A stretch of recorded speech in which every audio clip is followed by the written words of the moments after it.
All right, good evening, everyone. As you're beginning to log on, do me a favor, just shout yourself out in the comment section.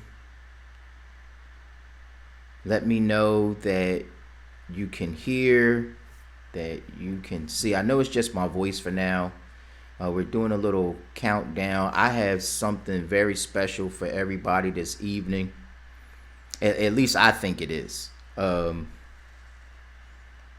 you will see in just a couple of minutes as we prepare to dive in.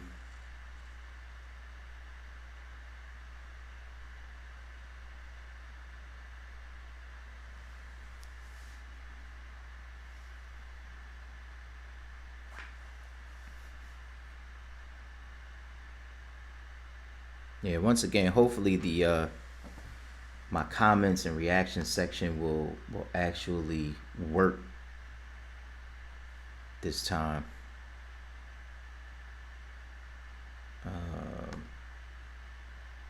Truly hoping to be able to see some of your comments in real time.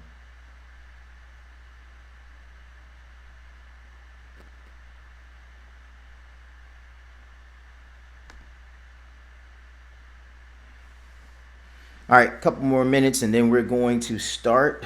I might as well go ahead and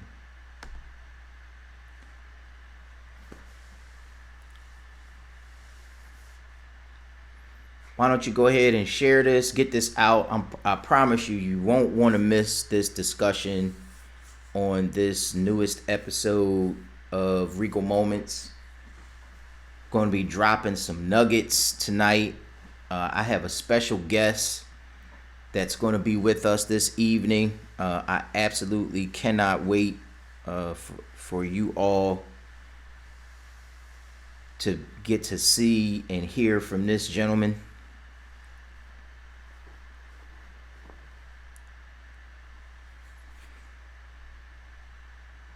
People are so impatient. Okay. Just so I don't lose people, I can't believe how impatient some people are. All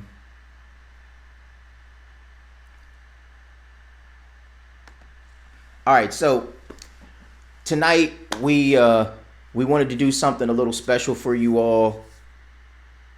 Hopefully everybody can hear me, and for some reason I'm not hearing it back in my headphones right now. But at any rate, I'm hopeful that everyone has had a fantastic day, that you're excited about your life in spite of some of the challenges that exist right now. We know there are some people, being administered this new vaccine. There's all kinds of excitement around the electoral college votes being registered today and them finalizing the election. In the midst of all of that, I want you to know that all hope is not lost. The sky is not falling. I'm not trying to say or imply there aren't some real concerns for some people in our country, in your local communities, perhaps even in your household. But tonight, I have with me someone I have the utmost respect for. This gentleman I've known for almost half my life. Now, it might be about half my life, literally. This guy's a dynamo. He's a Renaissance man. He knows about so many different things. His expertise spans so many different disciplines. I count him among the real success stories in the world today, and super articulate, super intelligent, family man, husband to one wife, an incredible father to his adult children who are movers and shakers in their own right. So with no further ado, I want to present to some, introduce to others, my guest for this evening, one of my best friends in the world, that is literal, Mr. Jerry A. Thompson of Jat World. I wish you guys could give him a virtual hand clap, finger snaps, whatever it is that you do. Again, this gentleman is extraordinary. So tonight we're going to be discussing. Jerry, you want to say what's up to everybody? Uh-oh, I'm not hearing your sound. Oh, got you. I'm sorry. There Go you ahead, go. bro. Yeah, man. Yeah, good evening. I'm listening to that intro, man. I'm getting a little, I don't know, it was emotional. I don't know, bro. I mean it all. I mean it all, man. I mean it all. Um, Highly emotional. I even put on a good shirt for this, I so see, man. You yeah. look sharp, brother. You look sharp. I expect nothing less. Um, No, man, I so appreciate it. I appreciate it. so we're tonight. Uh, to all of my Facebook Live people, to all the YouTube channel people, we're going to be discussing something that Jerry and I have. This is a literal statement. We've been discussing this for what, at least maybe 5, 6 years, Jerry. Oh, that's you're cheating it. This Am is I? longer than that. It's over a decade. Yeah, it's over a decade for sure. Oh wow. Actually, it goes back further than that. Yeah. Wow, wow. So you all are going to get a bird's eye view of some things that he and I discuss on some very deep levels. We are always challenging each other, and it's what we perceive to be. The words are simple, but the idea is very complex. There's a lot of layers to peel back. We're going to be discussing this question: is the highest levels of secular success possible playing it straight? I'm gonna say that again. Are the highest levels of secular success possible playing it straight? Okay, so Jerry, as we begin this evening, I have the advantage of knowing a lot about you and your family. Right. If you would just introduce yourself, tell us a little bit about yourself. Well, okay, so you know my name. It, it's kind of difficult to know where to start. I've done so many things. So I'll start with my current vocation. I hold an executive level position with the largest mobility company in the world, with some level of responsibility for technology. But throughout my life, I've had the opportunity to do many things in music. I've done many things in business. I've done many things just in terms of being able to share some of these valuable life lessons that I've had. And what I've discovered, Sheet, is my deep passion is really to see others reach their potential. As we were speaking earlier, just going through my notes from decades back now, it's that's a recurring theme. But other things about me, I am just wildly curious, which drives me to constantly invest in myself, constantly learning. So, like you said, we have these amazing conversations on all these different topics. So, I mean, we may be able to get into some more specifics, but I need to give you an example. Before I came down, I asked my wife to make me a cup of coffee, and so I'm looking at this coffee cup. I don't know if people can see it, but it's from the Claremont Graduate University, and it just in that moment just made me think of how many different experiences I've had, both here in America, around the world, just different places around the country. So, but we can jump into the conversation. It's so much, man. I've actually probably forgotten a lot of the things that I've been able to do, but I would say that from where I started, I've been just so enormously blessed and privileged to have these experiences and to be able to share the lessons that I've learned. So let's rock it out. Excellent, excellent, bro. I'm super excited about this. Even when we touched base a little earlier, we both were just talking about how we couldn't wait to dig in. And Right. to all of our Facebook watchers and viewers and YouTube viewers, Jerry's being a bit modest. This dude, he does it on a very high level. And so this is why I thought there was no one better to have this discussion with. Now that you know a little bit about him, he's got a number of things on the table of his life right now that he's working through. We'll get him to discuss some of that and share some of that with you, not in any detail, of course. But we definitely want you to know that he's a real go getter, right? He gets things done. So Jerry, what is your definition of success? Yeah. So for me, I really believe that it has to come from just, my value system and what I value. And I think defining success for anyone has some connection to demonstrating that value system. And it is the things that you get done. So for some people, as soon as you say success, the first thing they think about is money. They may think about prestige, they may think about influence, but for some people, success is their ability to impact the homeless population, or people who've been affected by domestic violence, or people who are so strongly committed to giving their children a great foundation for their future. All those things are definitions of success, but I think it really is based in a person's value system, and so for me, I've always had this thing that if it's possible for me to do it, I'm at least give it a shot. And so even if the outcomes have not been tremendous, I still can look at those things as a success. One is that I overcame the fear to attempt it in the first place. And then secondly, you don't leave any, endeavor or initiative without some opportunities for learning. So for me, but I'm going to say, let's just talk about the value system and what you're actually able to execute on and get done. I think that's a good starting point for success. Good deal.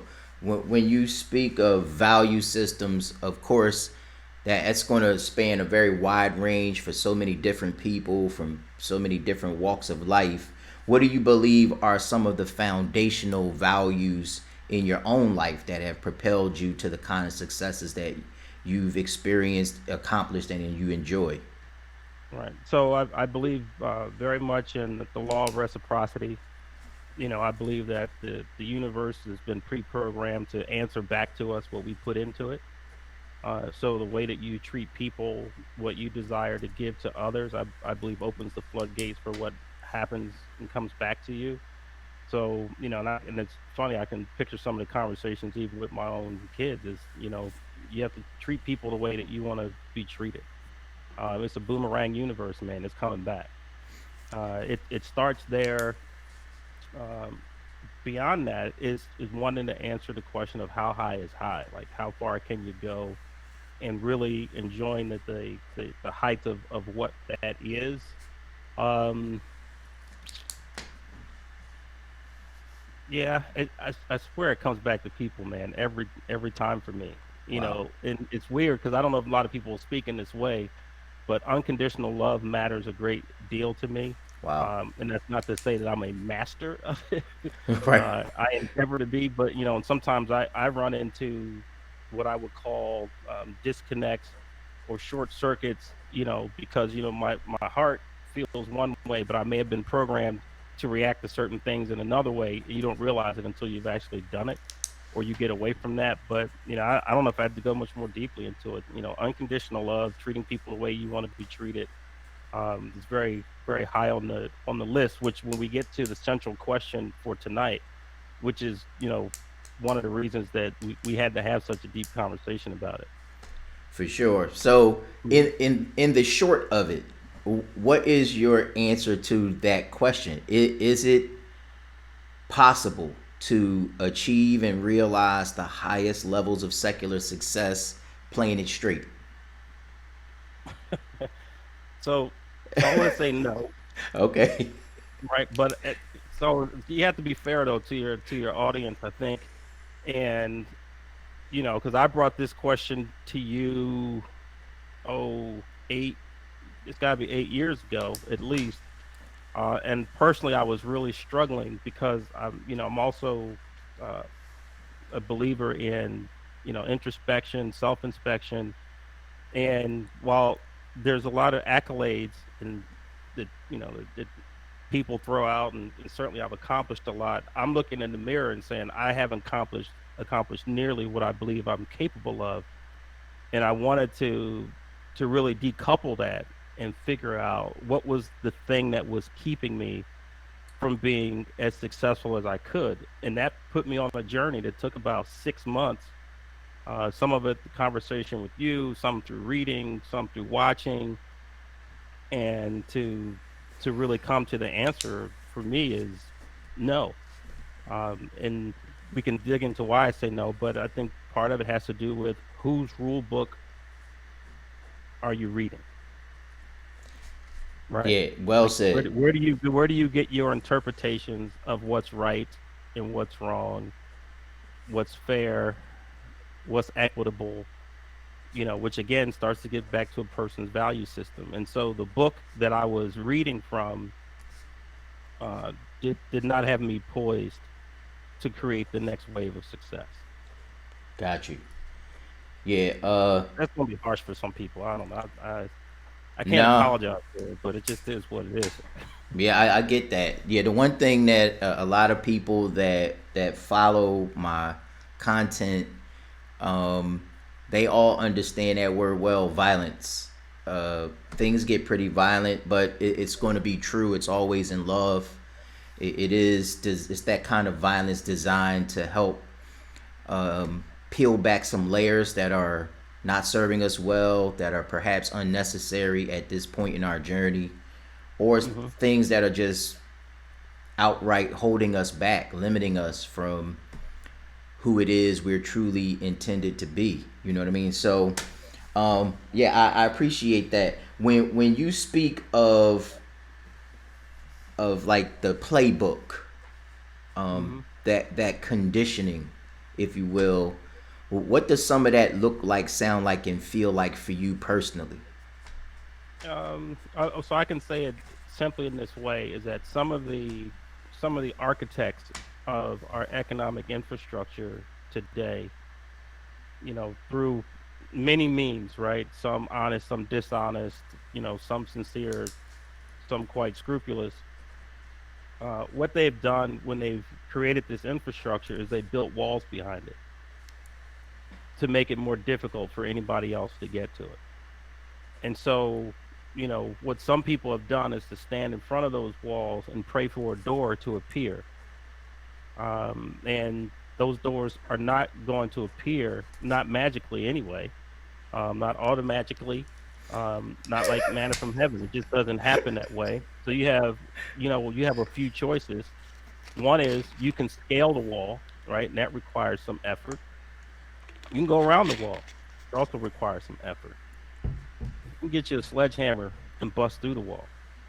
So all those things require some effort and really a demonstration of what your true intention is, which is to get on the other side of the wall. You just have to be really careful of these artificial impediments that have been placed there intentionally because someone else has, this air of scarcity mentality and competition, which is designed to keep you out of the game. As another example, she, as this will be funny, but if we notice across the country, as more and more states, you know, legalize cannabis, so there was a story in, I believe it's Newsweek magazine, well before it even started in places like Colorado, that talked about how people in law enforcement and people who are attorneys and businessmen and people who are like venture capitalists, um, were basically building an infrastructure to be on the ground floor of that business before it ever became legal. And then part of what they did through the legal infrastructure was to, like let's say a license for you to be a grower was going to be 10,000. Then they had it raised to 100,000, higher barrier of entry. Now I think it's like 150,000. Or if you had a conviction, you can't even apply. So I'm talking about things like that have been designed by people who are well on the other side. And while we still have a lot of our folks who are incarcerated for this nonviolent crime, other people now are making millions, and a lot of people are being kept out of that game. So that's just one example of those walls that are intentionally built. And some people have been so programmed to be good people, you know, that they'll stop at every stoplight, stop sign. and end up late to every destination. Wow. Wow. There was a little snag there. You said that they will stop at every. Stop at every red light, full stop at every stop sign, and be late to their destination. I get that. Do you would you say, in by your own estimation? Now, of course, for for some of you out there, we don't really have the hard data on this tonight. So this is really about Jerry's perspective as I ask this question. Perhaps even the question is derived from my own perspective, right? But do you feel like there are enough people that have even identified clearly an intended destination? No, of course not. Oh, of course not. Of course not. Explain the tone of your answer. Because people have been programmed and don't realize that they've been programmed. They've never, and it's funny. One of the things I've been saying lately is if you're going to go on this life journey, if you're going to take on any, endeavor, one of the things you need in your toolkit is a mirror. You need to be able to see yourself. And a lot of people, um, man, yeah, this is going to be deep. Go You know, there, dig it so, up, brother.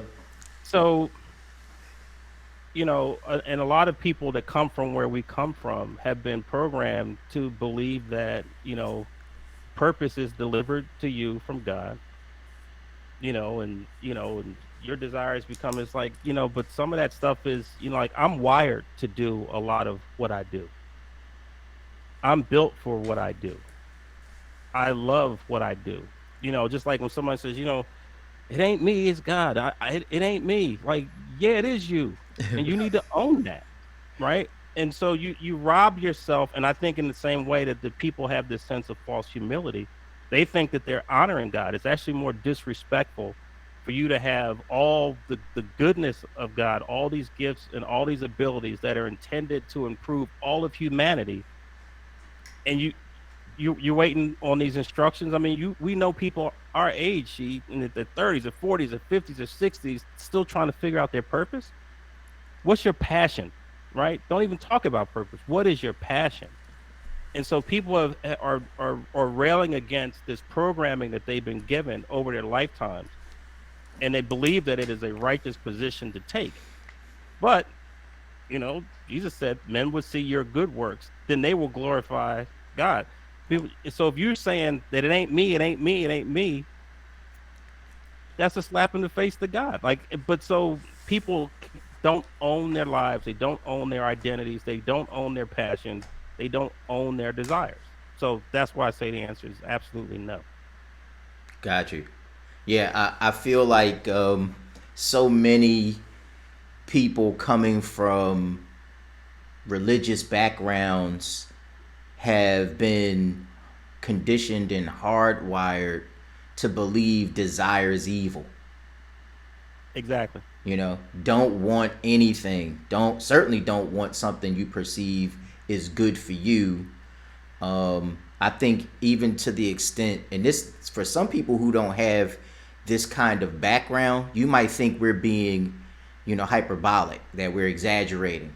But I'm telling you, there are some people who come from the spaces we've come from. I still serve in this space, right? So I certainly hope and endeavor to serve in a different way. But there are many people, they don't read anything that isn't written in the specific context of Christian writing.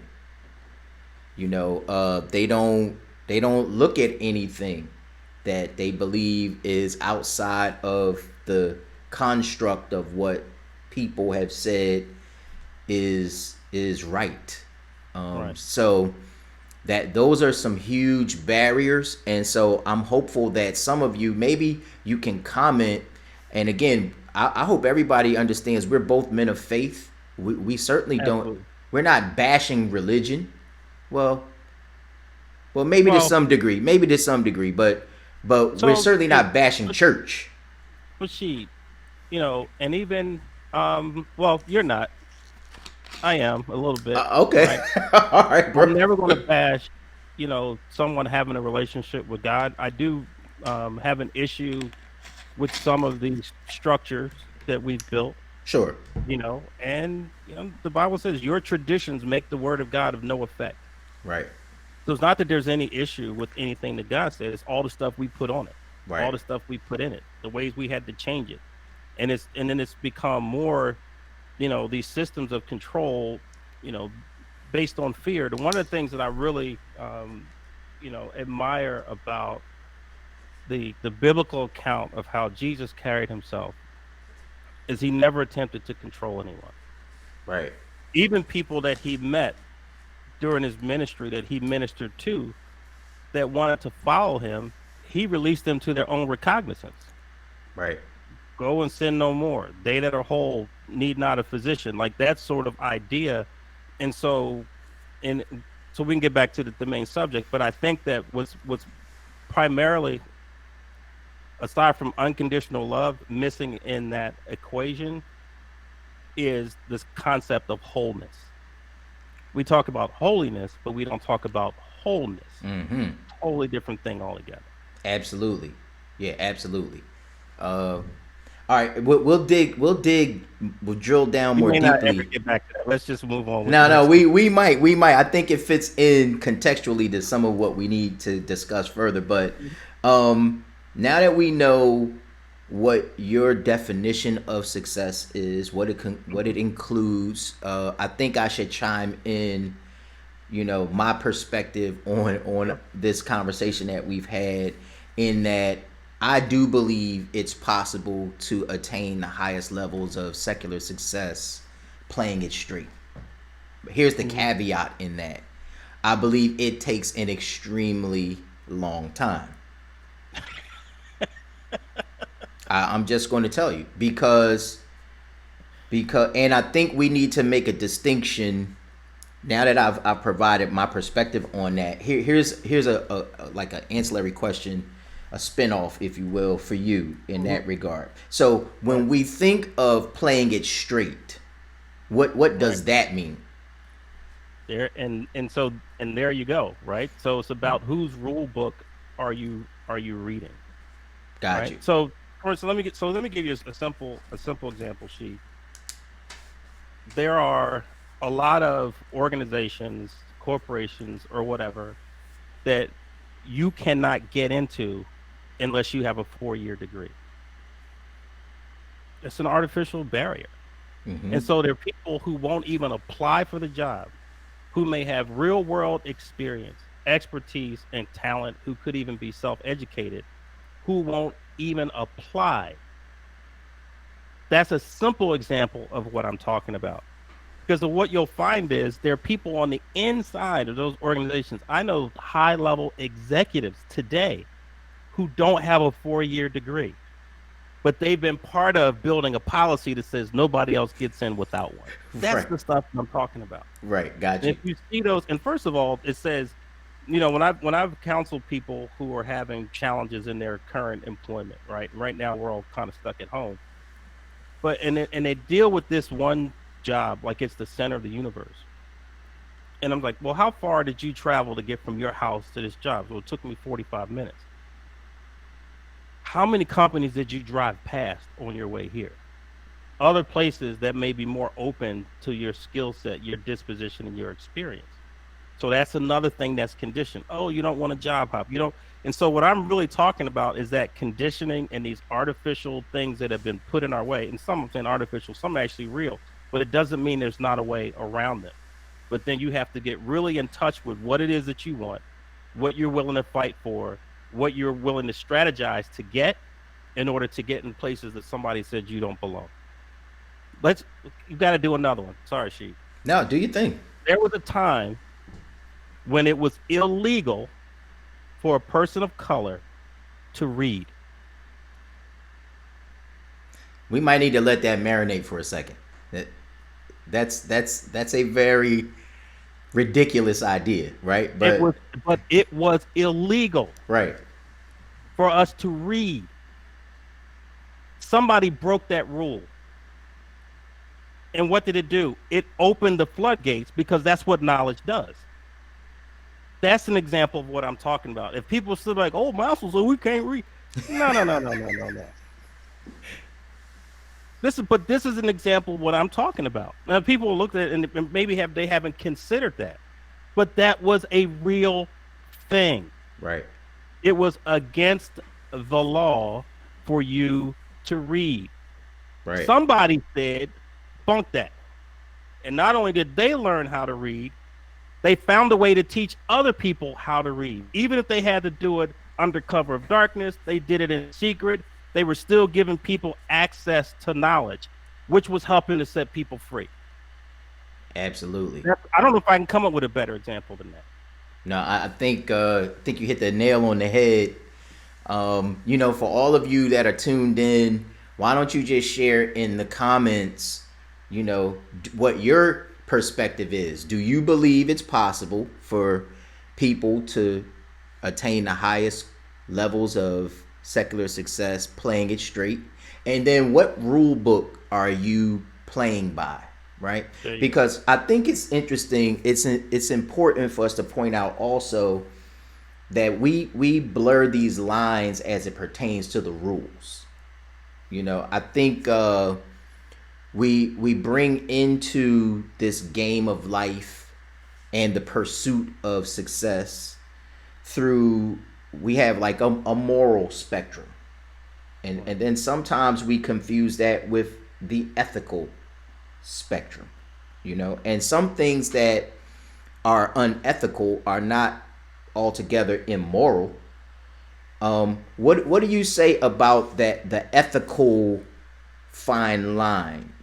For instance, I remember a story where the question came up about like Dame Dash and Jay-Z in their partnership with Rockefeller, and Jay-Z moved on.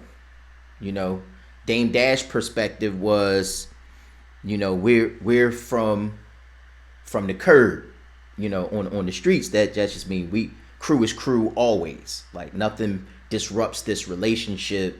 There's no need for it to change if it isn't broken. And then you kind of measure with some metrics. You can see them clearly. Jay-Z ascends to a certain height of success, quote unquote. And Dame Dash, although successful in his own right, certainly not at that same level. So that, I believe, that was a matter of ethics. He made a choice, a decision, but it doesn't make it an immoral one. So what do you say about how people get that confused, and sometimes these dilemmas can really put shackles on us and, prevent us from even launching at times? Yeah. Well, so you and I in our conversations have referred to this as our moral and ethical compass, Mm-hmm. right? That directs you in a certain way. But I believe that a person still has to open themselves up to at least explore alternatives, options. Are these, is this a localized phenomenon? Is this an eternal phenomenon?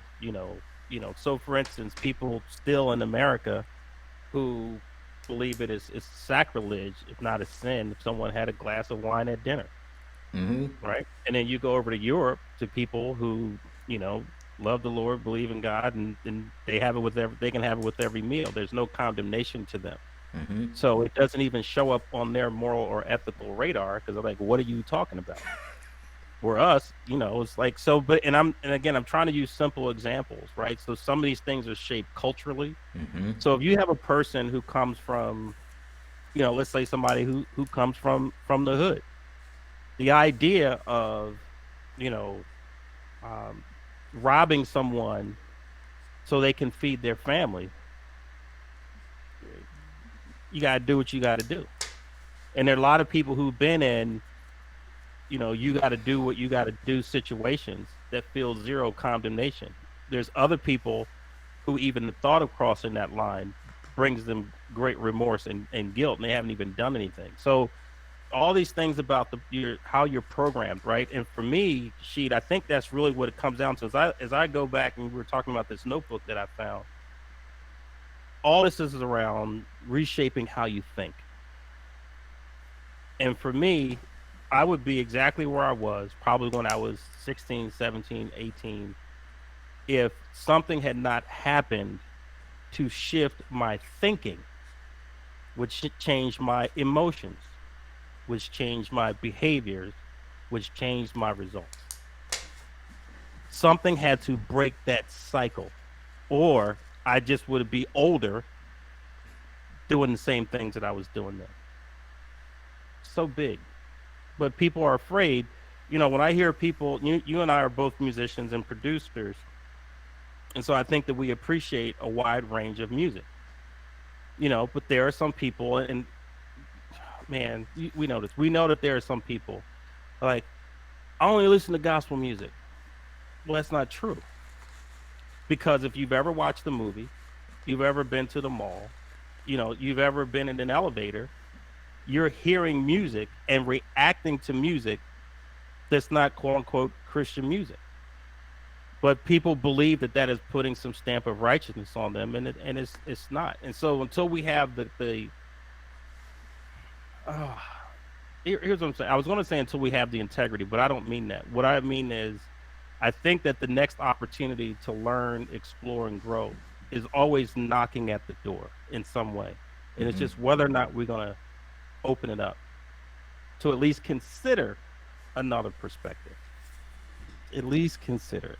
Yeah, I believe the most violent aspect of that first, maybe not first because I don't see it sequentially, but maybe on one hand it's the prospect of unlearning, which Right. is extremely scary for a lot of people because I think there are times when people believe that to have to unlearn something puts in question everything they know.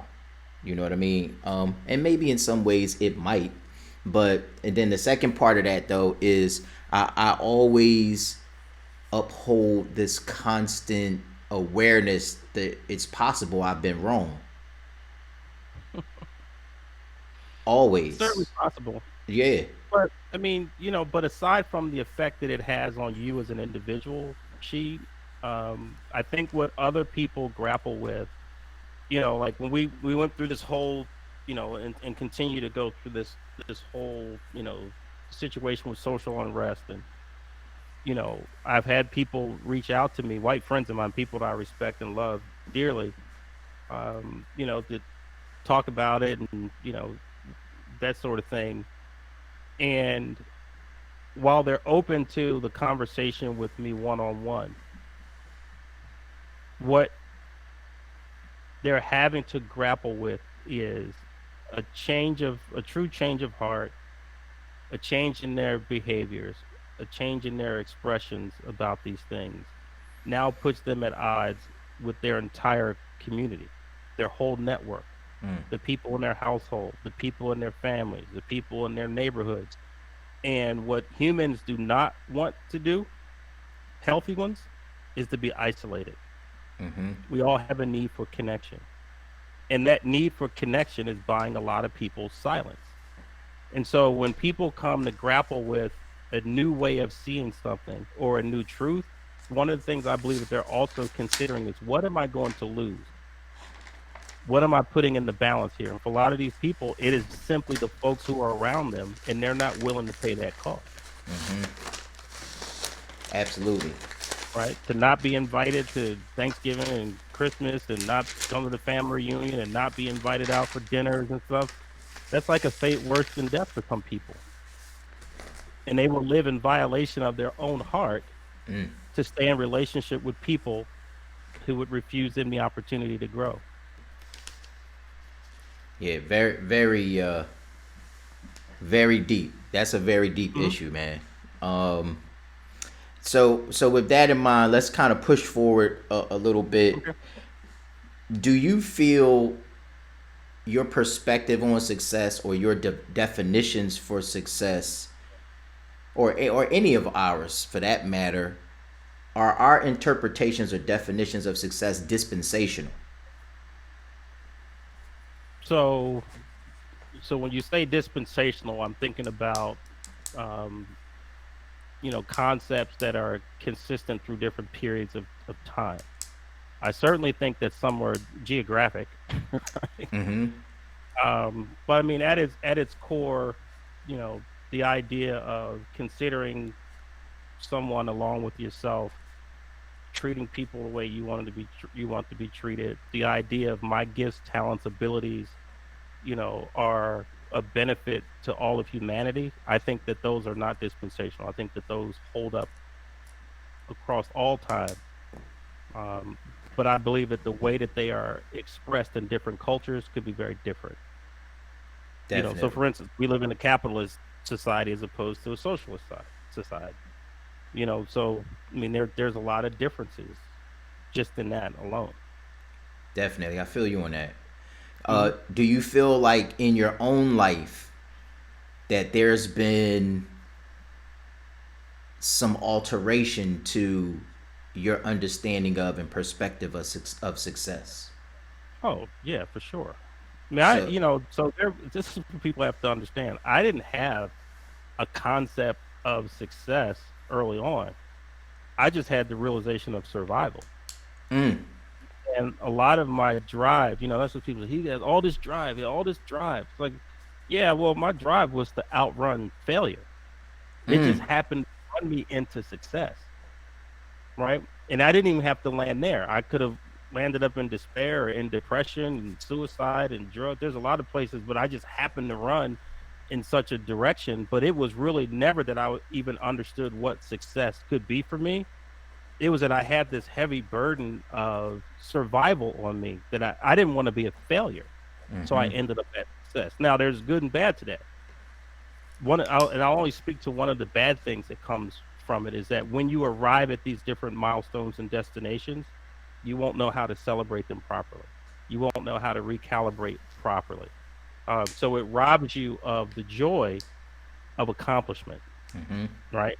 So, and I'm still endeavoring to be better at just that aspect of it because I'm just a grinded out type of dude. And like I said, there was one or two very pivotal things that happened for me that changed my trajectory in life, which opened me up to a different perspective and different way of going about living my life.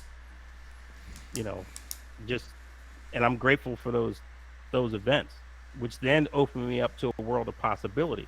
And I still would talk about possibilities before I would talk about success. Right? I got want you. to live in a world full of possibilities. Right. That's before I get to success. Got you. Hey, so for all of our viewers, what would you say is the most pivotal key Hmm. to altering that trajectory you just mentioned? Ooh. Now, I know it can't just be one, but what would you say by your own estimation? Because you said, man, I was stuck on survival. I was trying to outrun failure. And Hmm. thank God it ran you to success, right? And your ability to be able to access the idea in and of itself to begin, right? But what one thing, or it doesn't have to be the ultimate because it's kind of on the spot, but what could somebody consider that's viewing to say, wow, I never thought of that. Maybe that would be the thing that changes the channel I'm on, or That's a simple one. Curiosity. got you. And as I said earlier, the the opportunity to grow, and explore and be different, I believe is always knocking at the door. It's there. So for me, it really was curiosity. I was in a situation in a job that I had early in my career, and the company was bought by a large international conglomerate, and the person that came in to be the president of our company, right, the new president of this company that was acquired, happened to be my teammate's boss 5 years prior.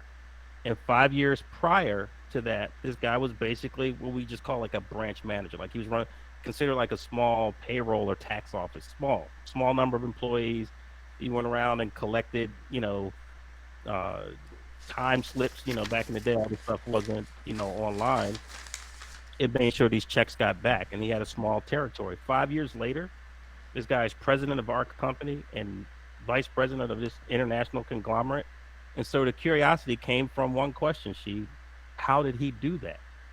And because I was sitting next to someone who had an experience with him 5 years prior, that began to open it up. And I'm going to tell you exactly what he said to me. He said, well, one thing I know about him is he has this stack of index cards, right?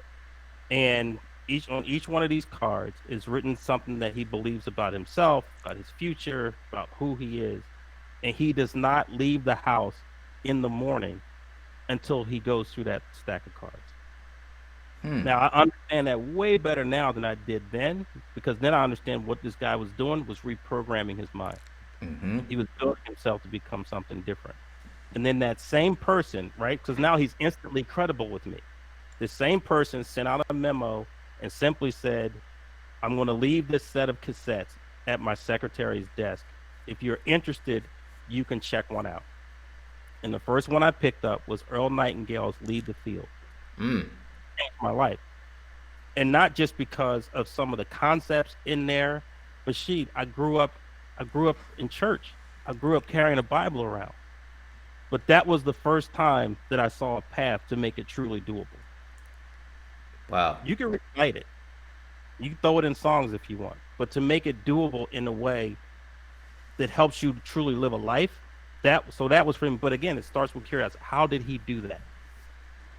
And being open to the answer. That was it. Right. Wow. Are you perhaps overlooking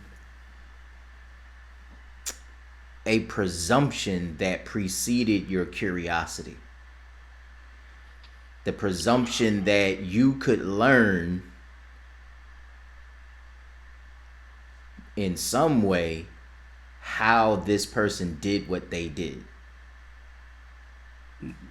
So I certainly didn't see that at the time. I get I that. really, I did not see any of that. And I've tried to decompose some of this, and there may have been some clues that deep down I had a desire for more. I remember my kids, my two oldest kids, ended up graduating from the same high school that I went to, and one of them came home one day and said, "Dad, did you used to carry a briefcase to school?" And I did.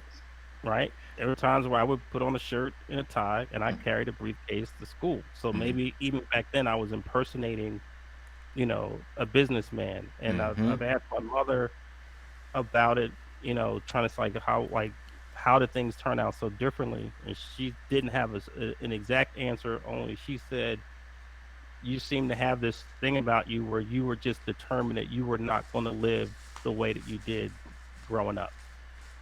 So maybe there was a desire before there was the true opportunity. Because prior to that, I was just doing the formula like they said: try to be good, pray and praise, blessings.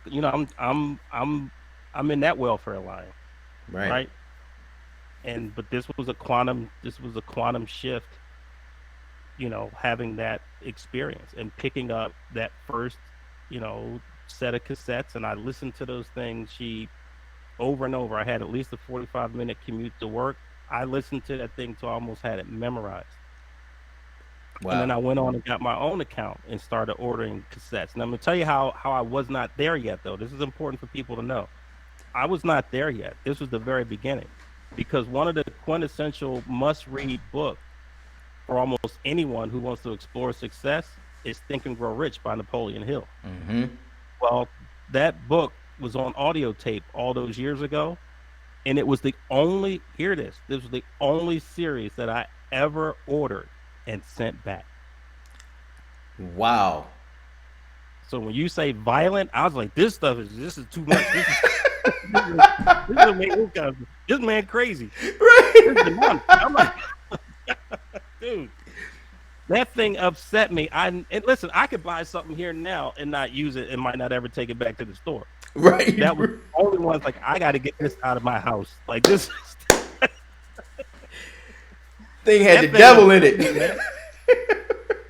And now, I can go through and read that book or listen to that book, and it's just like a salve. It's just like, it soothes me. So that's just tells you like none of this comes in an instant. It is all a progression, and it's all about learning. You know what I mean? Absolutely. So yeah, man, yeah. Think and Grow Rich. Send it back. Get this out of here. This is Wow. crazy. This man's crazy. I often laugh at some of the concepts in Think and Grow Rich when you think of like things like auto suggestion, and it's the Hmm. terminology that can be like nails on a chalkboard for some of us who come out of these environments steeped in religion and religious value. And you hear it's like auto suggestion. What do meantime we were learning these concepts and didn't understand the Yeah. practicality of it. You know what I mean? So like you'll see people in churches all over the world, declare it, decree it, and that's really all he's talking about, to really get the subconsciousness to the place where it's on autopilot. It is the way we're thinking, so Right. awesome. To any of our viewers out there, you definitely want to check out Napoleon Hill.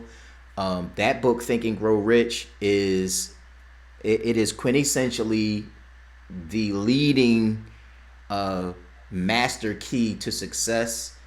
And again, that's not our opinion. That is, there's stats to back that up. Okay. Right. It might be Um, the second highest, book and volume of sales behind the Bible. Might be second. oh And wow. then, the other one that came out a few years ago, his other book that his wife would not allow him to release, was Outwitting the Outwitting the Devil. devil. Yeah. Deep, deep stuff, Definitely. man. Definitely, brother. But here's the difference, though. So, and I remember when the whole name it and claim it thing came along. Here's where I think that that's different in some ways than the message of someone like Napoleon Hill, because name it and claim it still just put people in a waiting sort of disposition. Where Napoleon Hill's auto suggestion was followed by your action, Right. not your waiting. Right. And I know you talked about waiting not too long ago, but you think about chapters of that book that I think that some people would also benefit from, maybe if they can get there. Because I certainly couldn't. Is the one he has one chapter, the power of sexual transmutation. Mm-hmm. Deep, Right. just deep. Yeah, But bro. if people read it, and they've watched other people operate who are successful, then they would get it, right? Because he's characterizing, this charisma that people and so for him, he believes one of the most intense and most powerful energies in the world is sexual energy. All right. Well, you think about it, our entire society, all of entertainment and almost everything else is all tuned to that calibration. So you could have a fact, you could, be onto something there. But what he was really expressing is that energy, that power to create and to procreate, if appropriately redirected, can allow you to accomplish major things in your life. And he's saying you have this energy, and some people that we say are charismatic, you know, in some schools of thought, that is really just a form of sexual energy.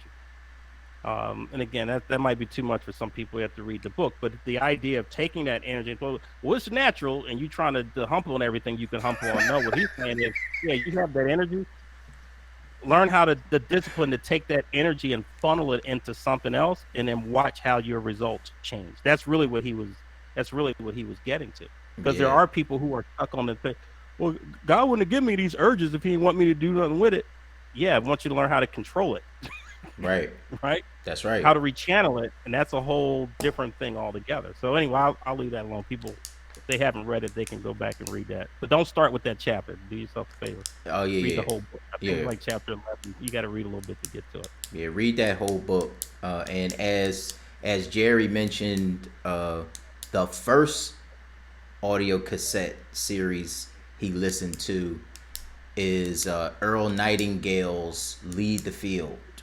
Hmm. It's life changing material. He went on to give up the secret to success. Like the Right. dude, he was just way before his time. He was the guru of gurus before there were the Jim Rohns and the Tony Robbins and the Les Browns. There was Yeah. Earl Yeah. Nightingale. It was him and Norman Vincent Peale, Peel, right? Yeah, probably. yeah, yeah. Okay, but even then, if you go back, it was still about, what you give, what you give, what you give, right? And if people could focus on that, and not start with money, right? And it's about what you earn, not what you make, but it's Right, about what you give, right? If you build the better mousetrap, the world will pay you for that. right, But the better mousetrap is solving a problem, right? And it's all about the problems you solve, the questions you answer, and the experience that you give to people. Those are the three things. And I'll say this because I know we're running out of time.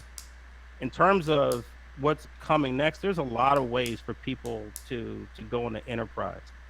I really believe that information, data, the use of data is going to be the top of the mountain. And it drives so many things now when people aren't aware of it. But information is currency. yes, Information is currency. So the definitely. the the the informed will understand what that means. Um, but that's what I believe in this current time that we're in. Definitely. Let's tackle one more thing. I mean, I hopefully people will rock out with us. Like we said, this is a very. I mean, we're trying to consolidate a decade long Conversation. conversation.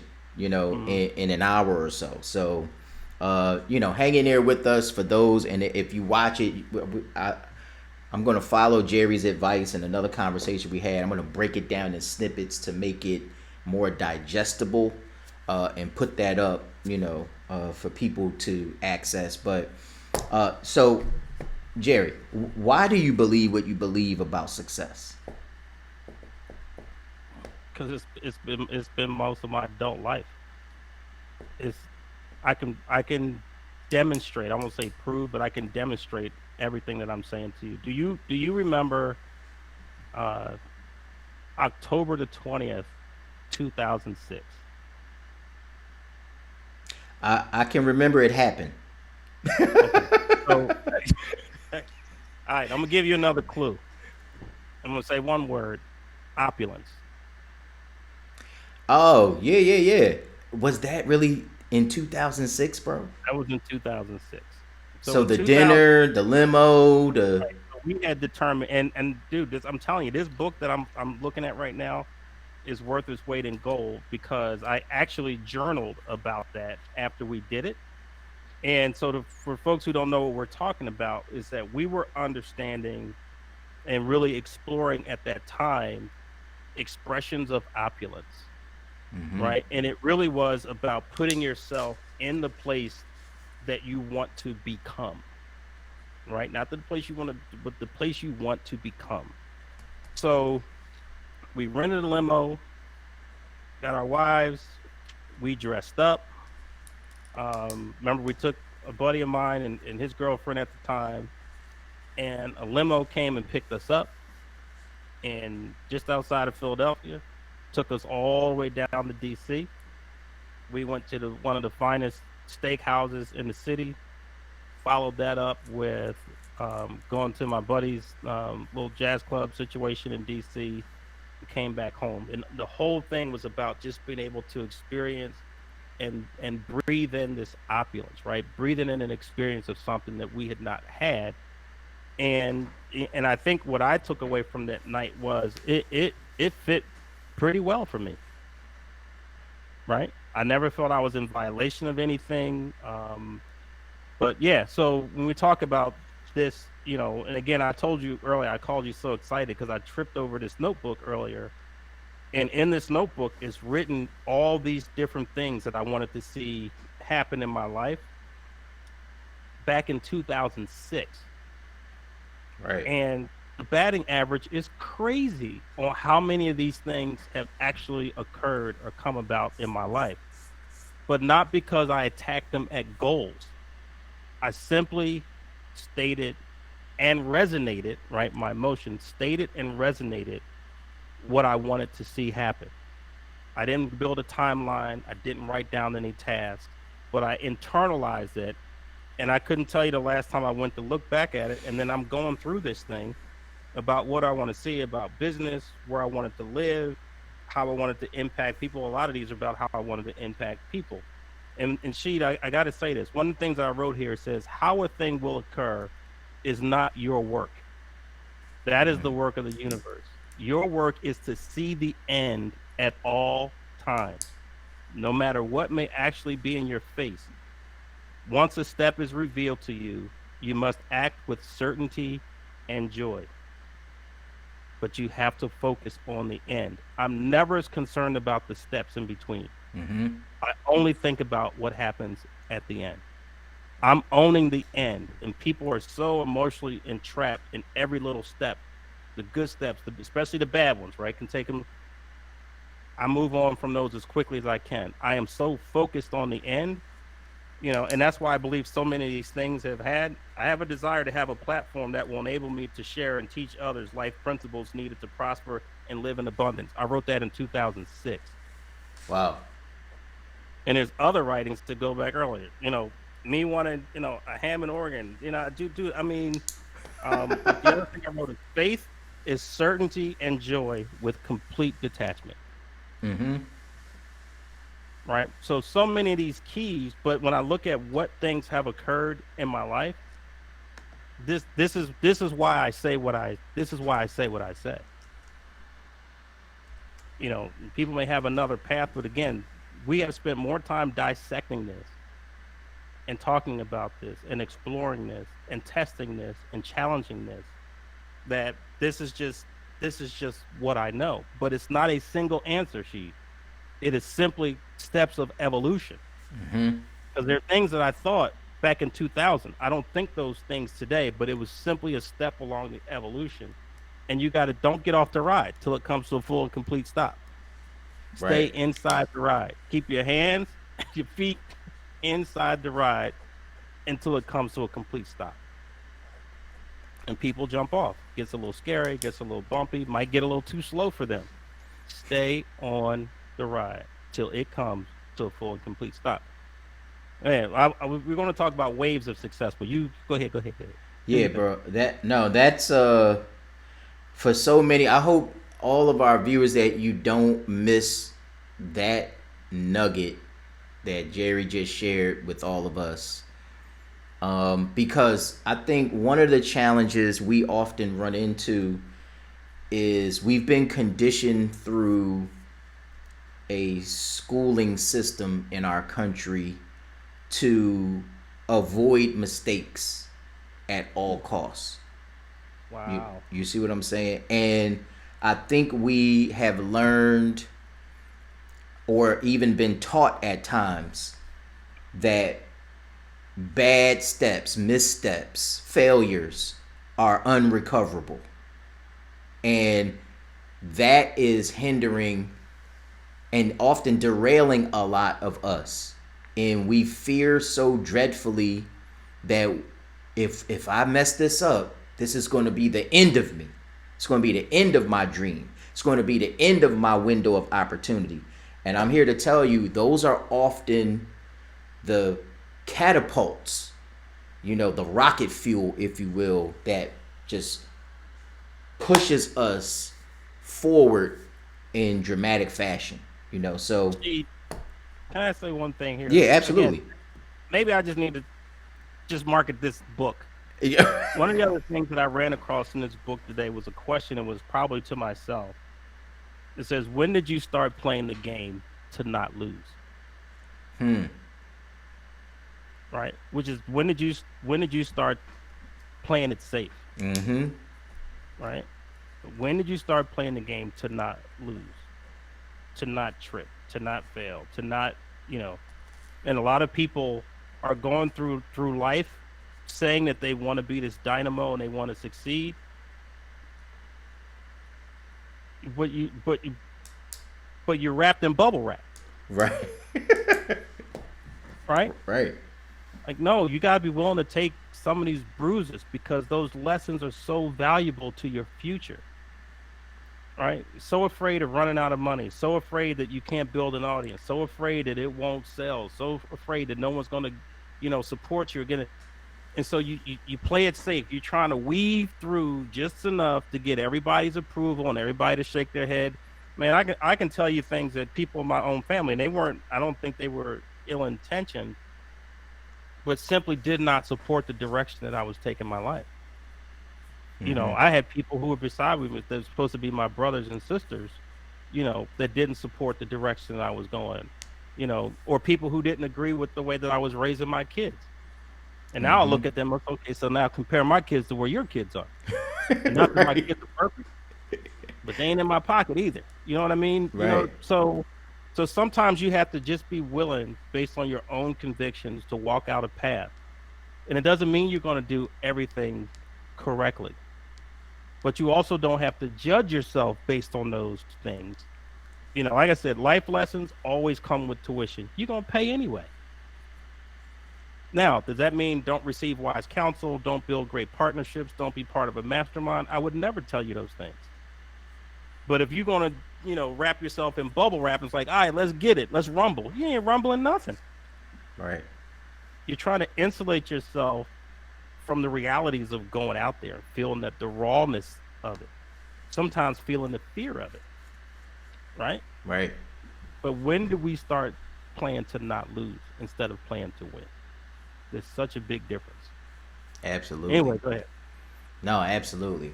So play to win. All of you out there, play to win.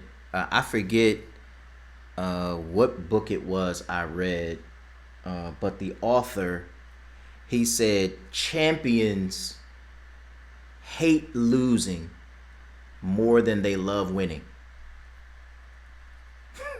Mm-hmm. And he's just like, he's like, listen, we often, so I'm gonna say this and then we'll go to this last piece for this discussion. I believe many of us, we have discipline, we have courage, we have hunger up to a certain point, like up to the difficulty that we feel is the deal breaker, like up to the point of friends walking away, we're standing there looking silly all alone, or at least we feel that way, right? When in all actuality, we really have to exercise that discipline, that courage, that constancy of vision until we realize what it is we desire. Hmm. And I'm going to tell you that word until is simple, but there are so many of us, we have all of these unfinished projects in our lives because we abandoned them at the moment where we're really about to make a breakthrough. Now I'm not trying to be on that side of cliche. It's like, oh, you gave up just at the moment, or how a lot of Christians, we say, I know something good must be getting ready to happen because it feels like all hell done broke loose. Like, that's cute because we're trying to deal with the violence in what we're being perfected in.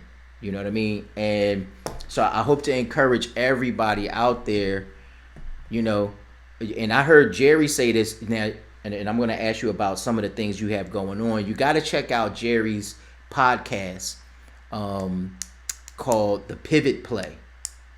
I got that right, Jerry? Mm-hmm. Pivot Yeah, you Play. got it right. You've got to check that out, especially one of his last podcasts. And now the point is trying to escape me because it was right along the lines of what we're discussing right now. How does that happen? Oh, Was it that last don't get me birthday? started. Oh my goodness! All right, we'll come back to that. But so Jerry, where can people find you? Where can people find Pivot Play? Where can they find your books, your website? Why don't you go ahead and hit everybody off with that? Okay. Yeah. Can you hear me? I Oh, feel like clearly, I'm you're loud and okay. clear. Good. Okay. So, of course, on Facebook, Jerry A. Thompson Jr. The other Jerry A. Thompson is my son, so that's not a bad stop either. Uh, um, Website, Instagram, the Instagram. Real Jet World. So let me get to the Pivot Play stuff first. So Pivot Play, you can just search Pivot Play on Facebook or YouTube. Um, and actually, currently not running anything out of one particular website right now. So there's a couple new coming, right? So I got this whole new golf coaching thing, so there'll be a new website for that. But yeah, I'm easy to find. Jerry A. Thompson on LinkedIn. So yeah, not a difficult dude to get to. Not always easy to get time, but you can you can find. So yeah, so let me tell you real quickly about some of these projects. So one, becoming a certified teaching professional for golf. That's the new thing, right? That's a cool some COVID fruit there, I guess, that came out of the pandemic. So that's been exciting. But I did do a podcast, a recent one, about going back to some of your old ideas. I think that there is huge merit in that. So a couple of the projects that I'm now working on have been born out of older ideas of things that I started. And now there's this complement of technology and ease of being able to get your hands on resources to be able to make these things happen in a way that was more difficult even 2 years ago, 5 years ago, 10 years ago. And so one of those, like I mentioned the story about the guy with the cards. And so I had, kind of designed this framework around my own cards. Um, and so it was a thing for me, and some people I talked to have adopted that as a practice in their lives. But that is one of my newer projects where we're actually going to turn that into an app. And so it will be what we call core, which is the foundations of the teaching. Then it'll show you how to use the cards themselves, or the decks, because again it'll be in an app. And then there'll be a course that's incorporated, called the course in gratitude, because I still believe that gratitude is the core foundation of really opening yourself up to possibilities. And then there'll be, the course in love, the course in forgiveness, and there'll be different additional cards that'll be a part of that. The other, we can't say a ton about it now, but it will be something that you could actually see probably by the end of February. But I will say that we are working on building a repository, learning, and gaming platform that will highlight Black excellence in a way that has never, ever been done before. So super excited about that.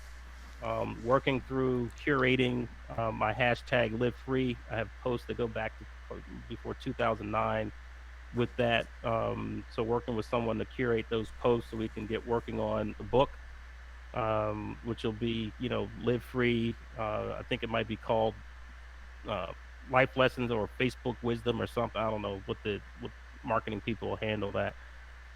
Um, I'm sure there's another project that's probably not even occurring to me right now, but but this is the season to sow new seeds. Wow. This is the season to build, to get infrastructure in place, and again, when a seed goes into the ground, it has to germinate, so it needs the right environment for that. So the roots can go deep, and when the roots grow deep, then the fruit can go high. And she, I know you're going to break up some of this, so just let me say this: what I've done in my life is to certainly have successful ventures, successful moments, but what I've really done is built waves of success.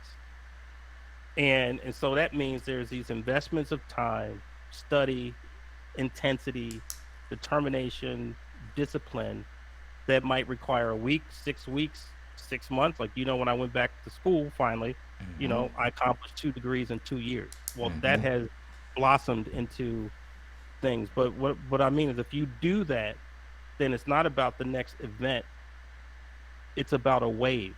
And I feel when I'm in a wave that even when I screw something up really bad, the momentum of that wave, just like a tsunami, when it hits land, them houses not going to stop it. Those buildings aren't going to stop it. Those cars aren't going to stop it. It's going to move everything else out of the way.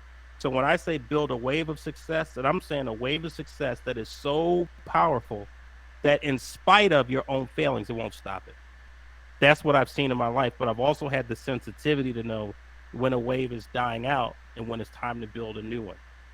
So now the wave that I'm building now will be the one that will take me for the next 10, 15 years. That's the one we're going to truly rock out on because it will leverage and benefit from everything that I've learned in my life up to this point.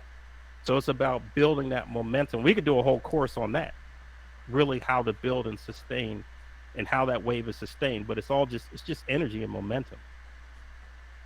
Right. So I Definitely. think that's important. But yo, man, I appreciate you having this conversation and exposing some of our conversations to your audience. But I think this is truly what iron sharpens iron is all about.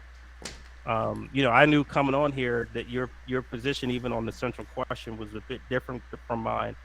But it changes nothing, right? In Absolutely. terms of you, my brother, I still love you. I look forward to different, opinions and perspectives.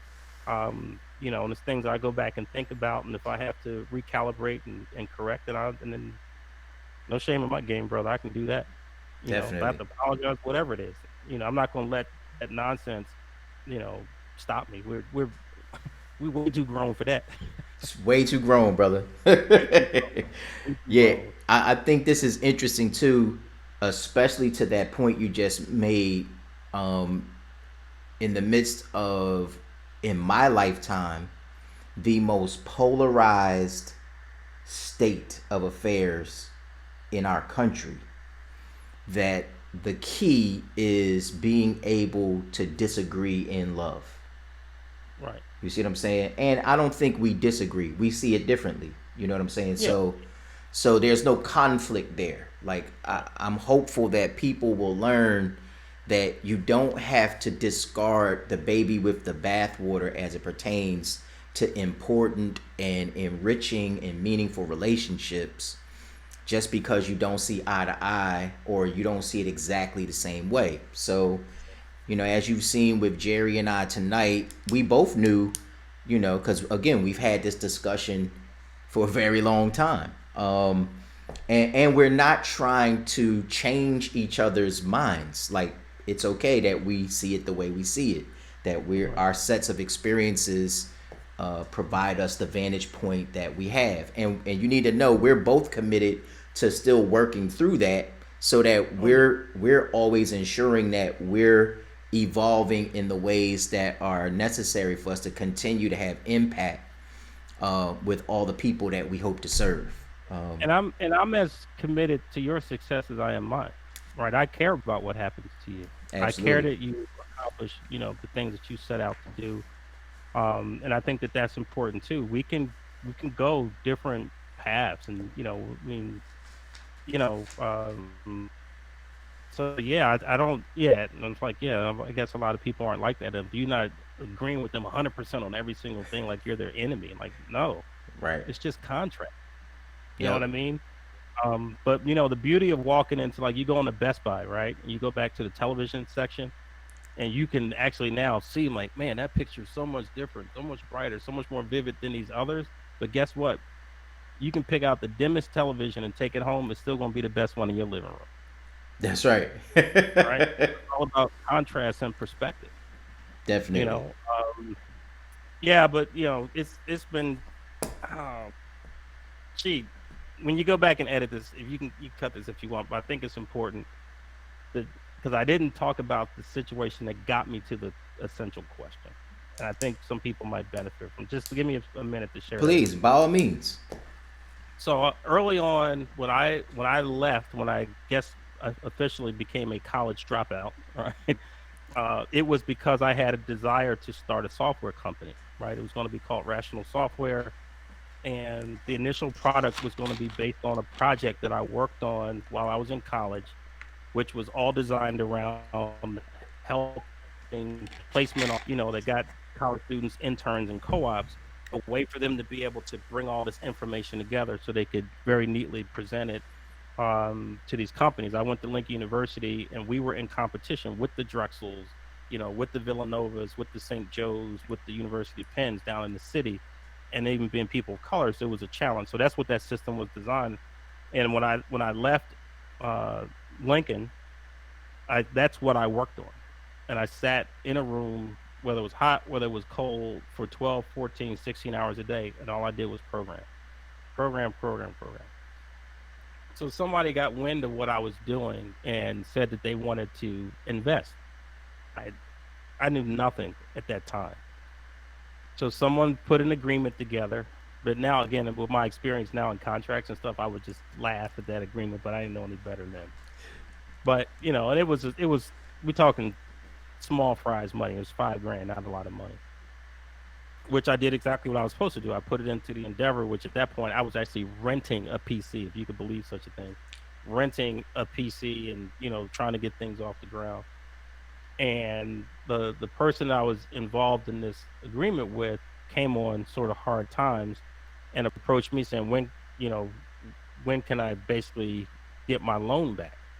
Well, there's an operative difference between a loan and an investment, right? Mm-hmm. A loan, yeah, you can definitely have a structure around that and expect to get that money back. But an investment, we lost. Like I could put $1,000 in buying IBM stock and their stock go down. I could lose that money in a matter of hours. Mm-hmm. But that became a bigger issue because we were members of the same church, right? I'm in ministry, older member of the church is like, and so we couldn't come to an agreement about it. So this person sued me. Wow.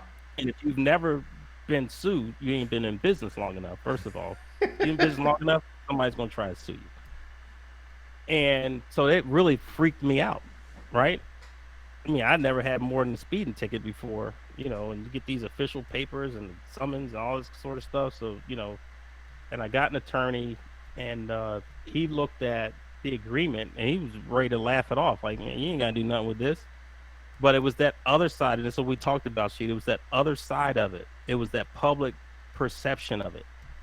That Thompson took advantage of this older woman. Blah blah. I'm hearing all this chatter in my head Mm. around how people would perceive, and I had legal grounds, and I didn't do anything again, as you said, unethical or even immoral in that situation. Just Mm-hmm. the way the business went. And so I made probably the worst decision that I could have made, and I settled and set an agreement to pay back the money. And what that did, she was it shaped every business dealing that I had from then on. That I always fashioned myself to want to be the good guy, the guy that no one could ever say did anything wrong, didn't Mm. cheat anybody, didn't blah blah blah blah, didn't do Mm-hmm. this. And even that in some of my dealings, I was giving up percentages of dealings and profits or revenues far in excess of what anyone could have earned because I wanted to push out this image of being fair. And that was really the thing that got me, and it had so just changed my thinking. And what I came to understand is it didn't matter if I did everything right. Someone's still going to have a problem with it. Someone's still not going to like it. Someone's still going to say, you did this, you shouldn't have done it, or you shouldn't have done it, or you gave to these people. Why didn't you give to the. So you're never going to be able to make everyone happy. But Mm-hmm. that had literally put me in a box. And that's what got me to the question of why have I not succeeded to the level that I can at this point in my life? And it was because I was playing it safe so I could safeguard myself against the criticism of people. Mm-hmm. Boom. And that's how we got to the essential question. But I'm free of that now. And again, my endeavor is to be fair. And I don't even say fair. I don't believe in that word so much as I do equitable. Mm-hmm. Right? To be Just. equitable, to be balanced, to be accountable. Those things are super duper important to me. I get that. But none of that is going to protect me from someone who just doesn't like the way I did something or the way I said something. And dude, I gotta live free, man. And the rest of that sentence really came from when I had cancer. That's where Mm-hmm. live free really came from. I'm like, okay, so I could die, and I'm gonna have my life controlled by the opinions of people who eventually gonna forget about me. Yeah, no, no, I'm good on that. So that those two events, man, have been so pivotal in my life. So thank you for letting me share that. I think that background might be important No, for, for some people who are absolutely. still playing it safe and over invested in the opinions of people. Absolutely. I imagine that's a very large percentage of people all over the world. So, Sure. so again, check Jerry out. Find him on Facebook. Um, Go Hey, ahead, bro. Rashiid, how come the book is not? So the book needs to be re-edited. We keep talking about this. The book needs to be re-edited, right? Because we probably think differently. So I know my book, More Than Enough. I think it's still on Amazon Kindle. You can get it Okay. in form. More Than Enough. That was a good one. But the Believer's Guide to the Law of Attraction. We wrote that book for a reason, and it's because the secret came out, and people were tripping over themselves and didn't know what to do with it. So we actually took the time and wrote an entire book to help people understand, as you did earlier, that these principles are littered throughout Scripture. Relax yourself, Right. right? You have more creative power than you know.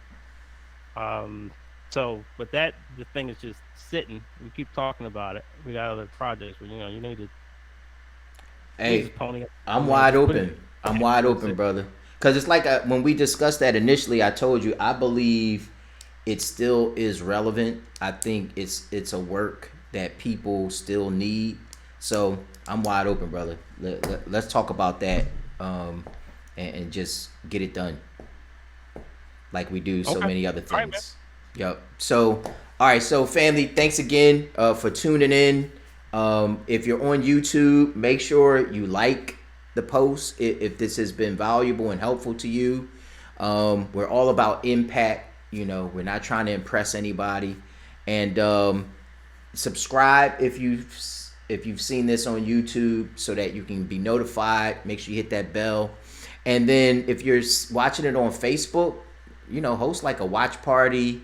Again, if you find it valuable, if you think it was worth your time, if you think it'll be helpful to someone else, share it. Share it with someone else. Don't be stingy. Share it with someone else. Get the word out. And then follow Jerry. I'm just going to tell you, this brother is a wealth of information, experience, heart, just pure as gold. My name is Rashiid K. Coleman, and I what do they say? I stand by that message. I approve that message. I approve that message. All right, so I love you much, bro. Appreciate your Yeah, time. man. Thank you for doing this. We barely scratched the surface on Barely, this, so barely, so we'll barely. certainly we'll get at this again because there's so many more questions that we wanted to discuss Yeah. together Let's do the for next all one of you. just on manifestation. That'll be an interesting. Let's just talk about Bet. manifestation. All right, yeah, that sounds like a plan. All right. Good night, All right. everybody. Love you all. God bless. We'll see you the next time. Remember, keep it regal.